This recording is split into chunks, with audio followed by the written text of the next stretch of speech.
Your host Donnie Boobang, and welcome to yet another episode of Life Lived in Purpose. Now, the topic that I will be doing today is for the persons who have ever felt the calling on your life to be entrepreneurs. Now, I personally was called by God to walk in this role. I didn't realize that my life and the journey that I actually took actually reflected this path, and at some point I kind of dismissed it because, let's be honest, I let the world's influence of what success looked like determine what my primary focus was going to be, and hence the story of having gone on a journey of becoming a pharmacist, for most of you who have already listened to that part of my life.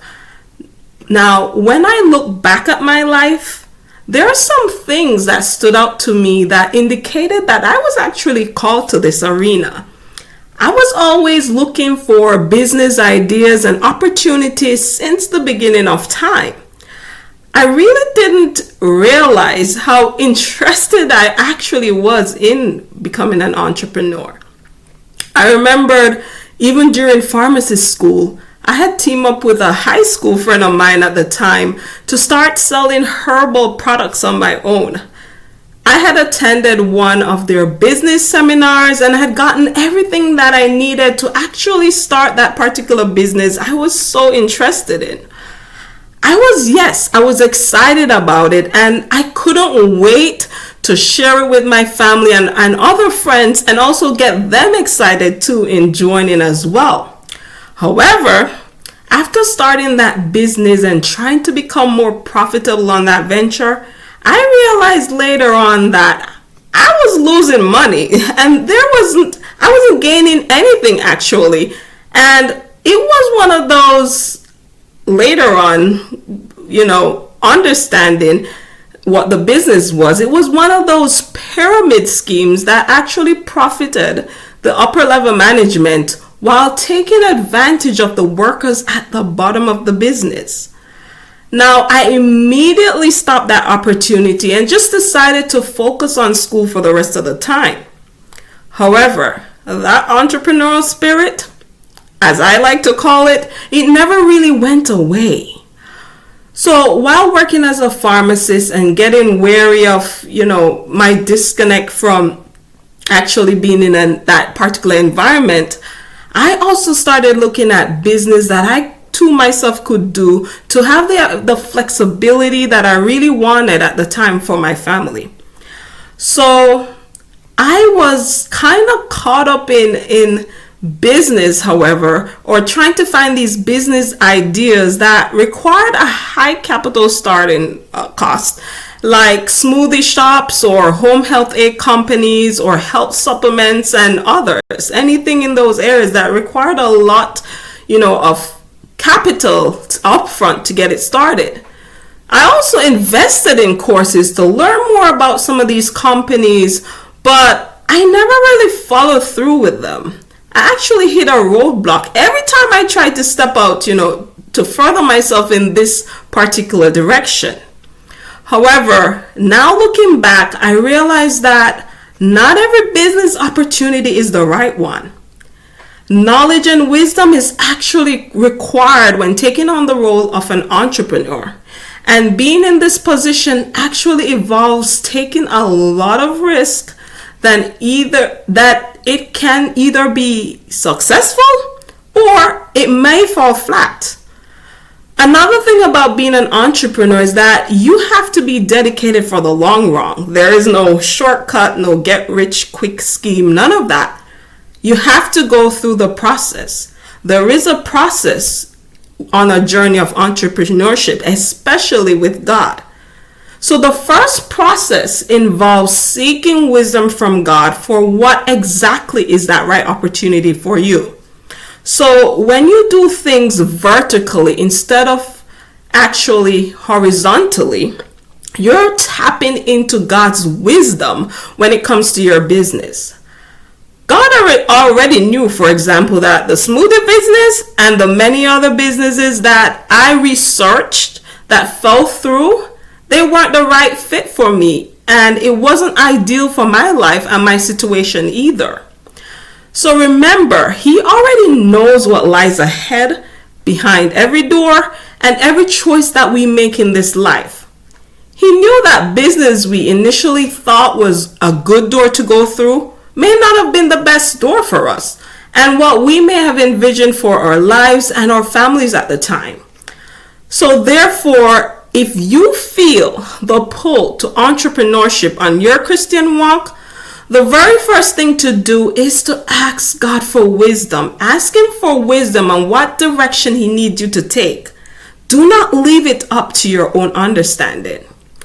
The passage of scripture that I like to refer to in my life is Proverbs 3 verse 5, which states, "Trust in the Lord with all your heart and do not rely on your own understanding. Think about him in all your ways and he will guide you on the right path to take." So do not ever rely on your limited understanding of business. When you do, you're basically throwing yourself out into the deep blue sea, hoping to catch any fish that may come along.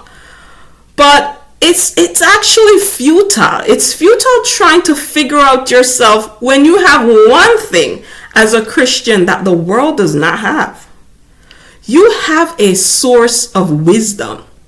The wisdom which surpasses all understanding, including your own limited expectations or your own limitations rather. So therefore, do not attempt business without first inquiring from the Creator himself, who actually gives you unlimited wisdom as to what path he needs you to take. So as the verse says, think about him in all your ways, and guess what?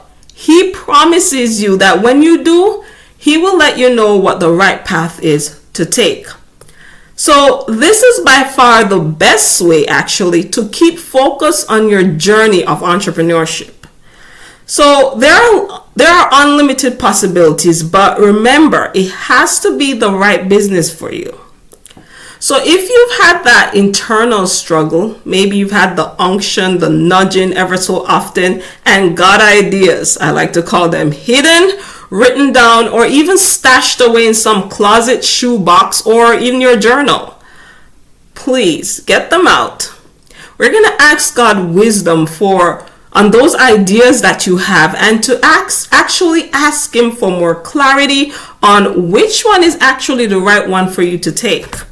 So be reminded that not every opportunity, as I said, that is available out there is the right one for you.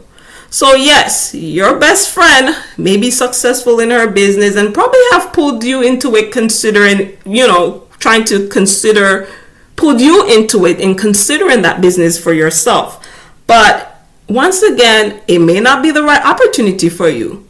You have to also be aware of your own gifts, talents, and abilities at the end of the day. You can't always do what somebody else does because you may not be, you may not have those skill sets for that particular job or entrepreneurship or anything else that comes. So in other words, I'm trying to say, stay in your own zone of genius. Focus on your own unique gifts, abilities, and talents.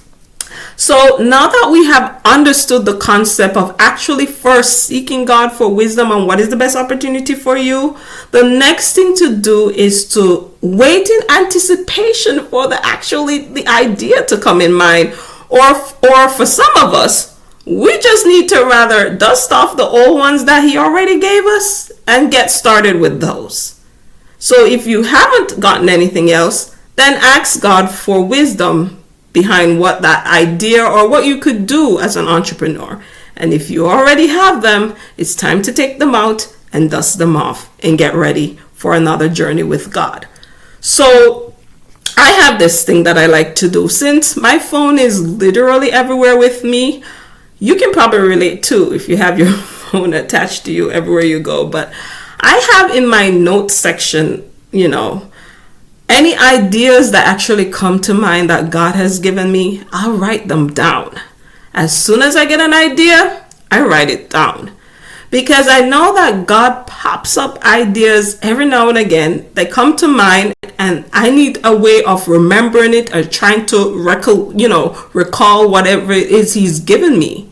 So I write them down in the notes. I write the ideas down, and then ever so often I can go back to see, what is needed right now in any season that I can be able to take on or do, and or what I can do, given whatever I've already started that I can add to, and so forth. So God will always give us ideas. They will always come.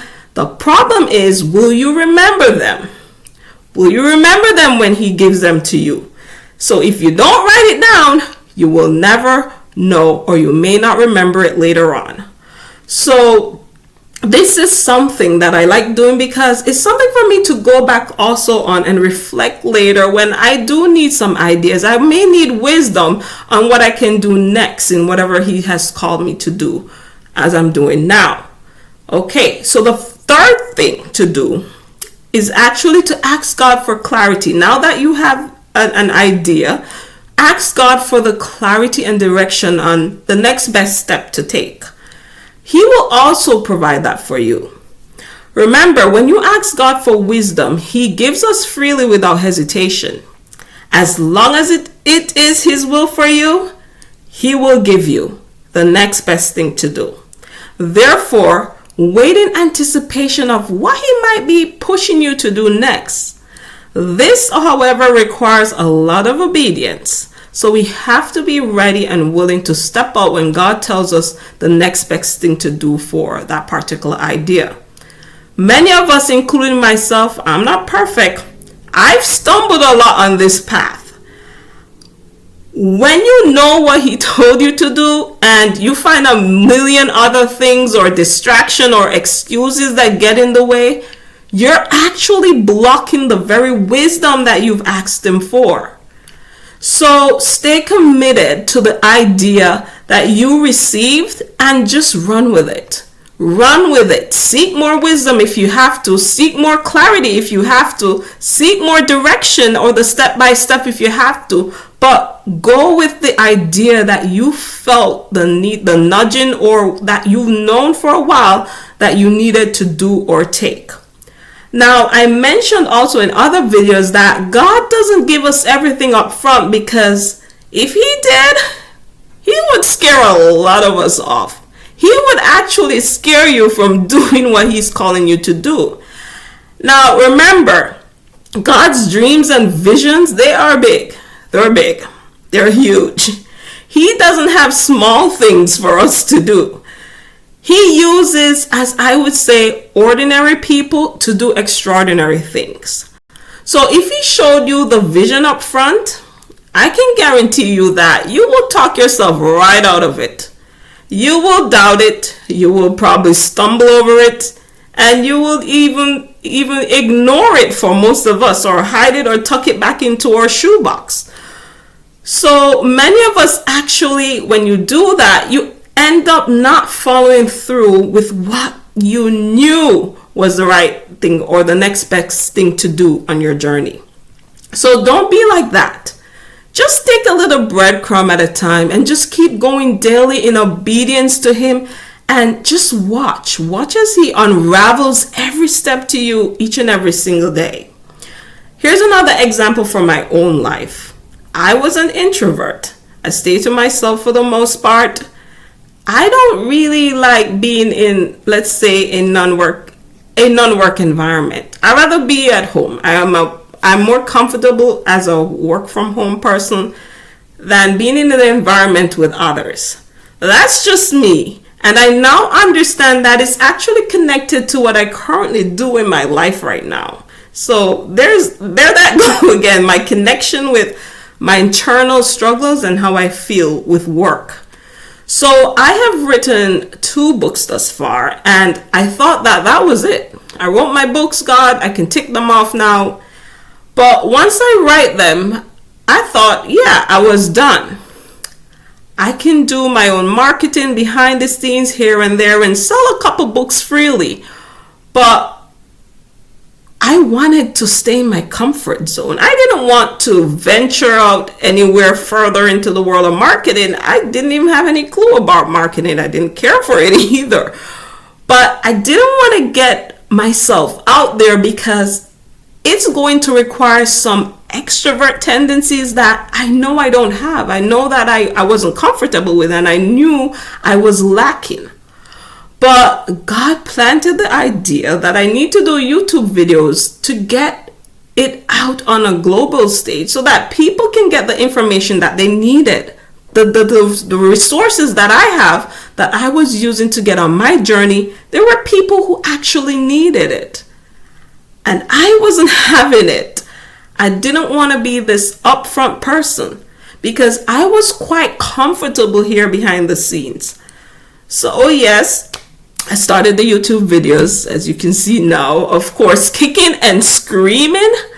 And then once I got past the shock of, even being an extrovert, I started feeling a nudge again to do podcast videos. And then I started again kicking and screaming and saying, but I already have a lot going on. I don't want to do anymore. But I did it knowing that God was actually showing me how to get my message globally on several platforms and not just behind the scenes working with one or two little marketing ideas. So now, who knows what's next, right? But I take every breadcrumbs as I go and I do what He asks me to do, even if I'm kicking and screaming. That's the difference between persons who actually step out and persons who stay hidden behind the scenes. That's the difference between persons who rather also step out and persons who actually, give up on their dreams as well.